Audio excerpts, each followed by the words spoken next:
Oui, la situation est toujours explosive au Moyen-Orient. Il y a cette confrontation militaire, certains diront même peut-être une sorte de guerre, hein, Iran-Israël. Et Donald Trump, d'ailleurs, qui a décidé de quitter précipitamment le G7 pour s'occuper de cette urgence. Il avait même fait un appel hier aux habitants de Téhéran en disant, ben oui, évacuez immédiatement. Donc, c'est quand même assez stressant. On en est au 5e jour d'attaque et de représailles entre les deux pays. Il y a Israël qui estime là, qu'il faut empêcher l'Iran de se doter de l'arme nucléaire, qui voit le régime iranien comme une menace existentielle à sa sécurité. Et de son côté, ben, l'Iran qui fustige une atteinte à son intégrité territoriale. On va en parler tout de suite avec Agnès Ziaé, qui est membre de l'Observatoire sur le Moyen-Orient et l'Afrique du Nord. Et en studio, je reçois Mina Fakhravar, qui est doctorante en études féministes de l'Université d'Ottawa et membre du conseil de l'Association des femmes iraniennes de Montréal. Bonjour, merci beaucoup. Merci à vous deux d'être là. Et comme je vous en studio, Bonjour. Mina, peut-être nous dire, est-ce que vous avez des contacts avec des citoyens, des gens qui habitent en Iran en ce moment? Et quel est le son de cloche que vous avez? Oui, effectivement, je suis en contact avec ma famille, ma propre famille. Ils sont sous le choc, comme tout à l'heure on en discutait. Ils peuvent pas, en fait, nous, on attendait d'une manière ou à l'autre que Israël attaque l'Iran, mais on pouvait même pas imaginer dans ce format-là. Et même dans notre cauchemar, on pouvait pas voir cet état à Téhéran parce que tout de suite, en fait, il y avait une transition. Au début, les gens étaient un peu contents d'avoir entendu que des généraux, des chefs d'État, on était frappés. Et on parlait toujours par cette rhétorique que ça c'est une guerre propre, que c'était d'une façon, Israël frappe d'une façon chirurgicale Téhéran, mais on a bel et bien vu juste quelques heures après que ça s'est escalé, qu'il y avait des bâtiments avec des gens dedans, des civils. Jusqu'à là, on a plus de 250 morts et plus de 1000 blessés. Donc, une partie de ma famille qui avaient le moyen, qui sont moins âgés, qui pouvaient sortir de Téhéran pour s'installer au nord de l'Iran, ils l'ont fait. Mais une grande partie, ils sont restés à Téhéran parce que déjà ils n'ont pas le moyen, ils sont âgés, ils sont malades et là, tous les autoroutes sont bloquées. Donc ça veut dire sans essence parce que on a vu dans les news il y avait des kilomètres files d'attente pour prendre avant des stations de service. Il y a en plus la pénurie des aliments aussi aujourd'hui parce que ça fait 5e jour. Des boulangers ils travaillent plus parce que tout le monde il y a des bombardements à Téhéran partout dans tous les quartiers, quasiment tous les quartiers. Donc ça vous pouvez imaginer dans quel état les gens sont. Ils préfèrent de rester chez eux. Parce qu'une grande partie, je vais dire ici qu'il y a, selon les statistiques officielles de l'État, plus de 60% des Iraniens sont sous le seuil de la pauvreté qui va sûrement va aggraver la situation. Ils n'ont pas les moyens, ils sont juste peut-être un appartement et une voiture C'est un peu en mode survie, en fait, en ce moment. Exactement, oui, ils n'ont pas le moyen. Donc ça, c'est pas tout le monde qui a le luxe de sortir et de quitter Téhéran. C'est une grande attente, d'attendre que 15 millions de Téhéranais, d'un coup, ils peuvent sortir, mais sortir, aller où exactement? Effectivement, c'est extrêmement troublant, extrêmement angoissant. On peut imaginer. Nos pensées vraiment sont avec vous parce qu'on sait que vous avez donc de la famille, des gens que vous connaissez là-bas en Iran. Et je vais m'adresser à vous tout de suite, Agnès Ziaé, qui est de l'Observatoire sur le Moyen-Orient et l'Afrique du Nord. Quelle est votre lecture de cette situation en ce moment? On a l'impression qu'on est vraiment dans cette escalade et on se disait, bon, peut-être que, est-ce que tout ça va se calmer? Là? Quelle lecture vous en faites après 5 jours comme ça? Ah mais on peut clairement parler de guerre, je pense, hein. On a véritablement ici dans la confrontation un conflit armé, militaire, Oui, à la fois des sites nucléaires sont visés, des sites militaires, mais comme ça a été très bien dit, aussi malheureusement des civils. La capitale de Téhéran est devenue la cible, puisque aussi bien le président Netanyahou, et vous l'avez très bien mentionné, que le président Trump a appelé à une évacuation immédiate. Alors je rejoins tout à fait ma collègue qui vient de prendre la parole. Comment concrètement, logistiquement, on fait évacuer une population aussi importante. La capitale Téhéran, vous avez des millions d'habitants. Les premiers problèmes très logistiques qui se posent en plus évidemment d'une atmosphère de guerre, de bombardement, d'explosion. On a énormément de témoignages, on voit énormément de vidéos, même si Internet est très lent et que la communication va être de plus en plus difficile avec l'intérieur de l'Iran. On voit que ces explosions sont de plus en plus nombreuses. Cette angoisse, cette frayeur et cette inquiétude qui augmente au fur et à mesure des journées, puisque les attaques se font de manière assez systématique. Et ce qui est très problématique, c'est aussi bien par exemple pour les déplacements, si vous êtes emmené justement à aller vers le nord du pays, la première question à vous poser, c'est l'accès au carburant, à l'essence. Là, on a parlé de quotas. Apparemment, certains témoignages nous ont rapporté que c'était 25, il y avait un quota au niveau de l'essence, 25 litres par voiture. Vous pouvez pas aller très loin. Vous savez, l'Iran, c'est un grand pays. L'aéroport est fermé. Les denrées alimentaires qui ont été soulignées, ça va devenir problématique, et ainsi de suite. Dans un contexte de guerre, dans un conflit armé, les civils sont vraiment les premiers touchés. Oui. D'ailleurs, on sait que les dignitaires, voilà. Oui. Et j'allais dire, parce que quand on regarde la situation, effectivement, moi, je regardais, j'observais un peu, je lisais sur les différentes analyses. Je voyais que du côté israélien, on disait, bon, ces manœuvres-là, c'est vraiment un aspect existentiel pour la sécurité d'Israël.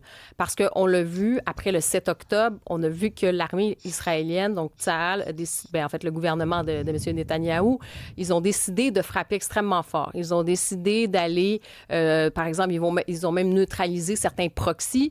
Ils ont dit, on va aller attaquer du côté du Hezbollah libanais parce qu'il y a des attaques aussi du côté du Hezbollah envers Israël. Ensuite, il y a les Houthis du Yémen. On sait qu'ils sont financés par l'Iran. Le Hamas qui est financé par le régime. Et je fais toujours la distinction entre le régime iranien et bien sûr le peuple qui subit le régime. Et maintenant, on voit qu'il y a cette poussée, encore une fois, un cran de plus, en disant on va aller frapper en Iran parce qu'ils vont se doter de l'arme nucléaire. Vous en pensez quoi de cette rhétorique du côté d'Israël qui le voit comme finalement une défense et qui le voit comme quelque chose finalement d'existentiel à sa survie? Oui, absolument. En fait, il n'y a pas de nouveauté dans ce sens-là. Allô? Je vous écoute. Allô, je pensais qu'on a été coupé, pardon. Ouais. Oui, en fait, cette rhétorique de menace, du sentiment d'insécurité, le fait de dire que l'Iran est une menace existentielle pour l'État d'Israël, évidemment, c'est pas quelque chose de nouveau. Vous savez, dès l'avènement de la République islamique d'Iran, ce l'est quand même. ça l'est dans le sens où en termes de discours, si vous voulez, la République islamique d'Iran a toujours eu un ton et une rhétorique très menaçante. Et c'est pour ça aussi que la communauté internationale et beaucoup de pays ne font pas confiance, et à juste titre, et vous avez raison, de manière légitime, puisque c'est un État qui provoque, qui a été en tout cas beaucoup au niveau du discours.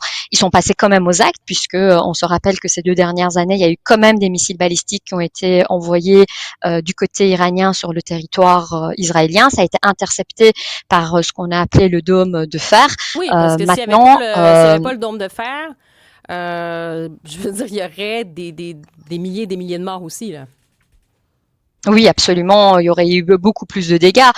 Israël est un pays qui est prêt. Israël est un État qui est entouré je dirais, de menaces multiples, et en tout cas a ce sentiment d'insécurité, et évidemment qui se justifie par la présence évidemment des groupes terroristes comme le Hamas, comme le Hezbollah. La République islamique finance en fait ces groupes terroristes idéologiquement. Il les nourrit financièrement, économiquement. La République islamique les soutient. Et il fallait pas s'étonner d'en arriver là, parce qu'à force finalement de provoquer et d'avoir un discours aussi menaçant, Israël prend ça au pied de la lettre. C'est-à-dire que si dans un premier temps on pourrait penser que c'est un jeu politique, que c'est de l'ordre du bluff, que c'est du jeu de jeu politique et géopolitique et géostratégique, Israël l'a très bien dit, à partir du moment où ils sont menacés, ils le prennent au pied de la lettre et ils vont tout faire pour se défendre. Et on voit qu'aujourd'hui, même ce fameux dôme de fer ne parvient pas à intercepter tous les missiles, puisque même du côté israélien, il y a eu aussi des victimes et il y a eu évidemment des dommages. Et je veux parler aussi absolument des femmes iraniennes parce que, évidemment, dans tout ça, on entend beaucoup parler des choses très techniques, tels missiles, des bombes, des ci, des ça, mais il y a un peuple iranien aussi qui subit. On en a parlé un peu au début. Et Mina, je veux vous entendre sur ce combat des femmes iraniennes aujourd'hui parce qu'il se mène en parallèle, malgré tout, de cette guerre d'aujourd'hui.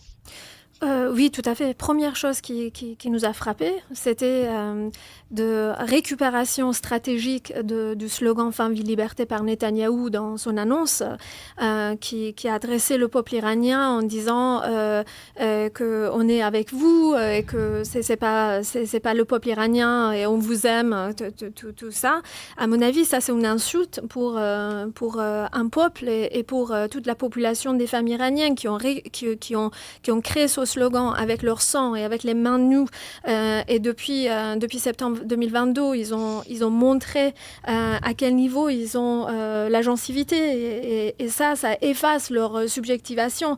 La société civile n'a pas besoin de Netanyahou ou n'importe quelle attaque qui efface leur corps et leur voix. Oui, vous ne voulez pas une récupération en fait politique de ce mouvement-là. Ça, c'était oui, par un discours militantaire et masculiniste qui encourage une guerre, déclaration d'une guerre et qui évoque ça. Mais c'est vrai qu'il y a ce discours qui dit, vous savez, on fait la distinction, donc le distinguo entre le peuple iranien et le régime des mollahs.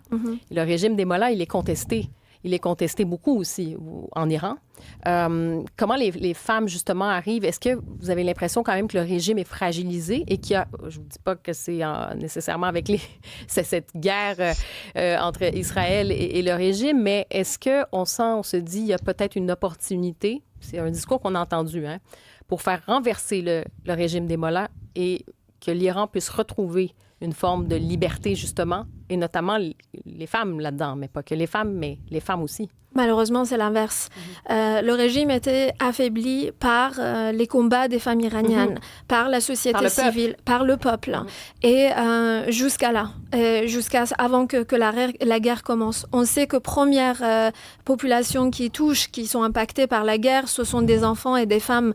Il y a de l'autre côté, les femmes iraniennes sont entre un régime dictature qui a pas de peur, en fait, à punir les Iraniennes, et notamment justement en parlant de ce slogan Femme, vie, liberté, ça crée quoi? Ça donne encore une autre justification à l'État pour augmenter la répression. On entend par des amis en Iran qui reçoivent toujours des textos comme quoi, parce que les régimes random envoient des textos aux gens, ils les menacent que on vous a vu avec le hijab mal porté. Donc ça continue. Et on est inquiète aussi pour des prisonnières en prison parce que ils sont enfermés. Là, le régime en ce moment-là, ils peuvent utiliser ce chaos pour augmenter les taux d'exécution sous cette justification comme quoi ils sont des espions d'Israël. Donc ça met encore la pression sur le peuple. Et d'autres choses que je voulais dire dans ces déplacements, parce que les femmes qui quittent leur maison, ils sont dans le danger. Donc il y a le taux du viol, il y a le taux de toutes sortes de violences qu'elles subissent en ce moment-là. On aura l'occasion de reparler effectivement de ce combat des femmes iraniennes. Ce que je regardais avec Amnesty International, il y a des fois des choses là, qui sont rapportées, qui sont absolument horribles. Des journalistes arrêtés pour ne pas avoir porté le voile lors d'un événement médiatique à Téhéran sont maintenant sous des procédures judiciaires. Il y a un chanteur qui a été condamné à 74 coups de fouet pour sa chanson intitulée « Ton foulard » qui commémorait le premier anniversaire du soulèvement Femmes, vie, liberté. Bref, on continue, on pourra en parler longtemps. Je vais vous remercier à toutes les deux d'avoir été avec nous. Merci beaucoup pour votre éclairage. Merci Anie Ziaé et Mina Fakrava. Merci.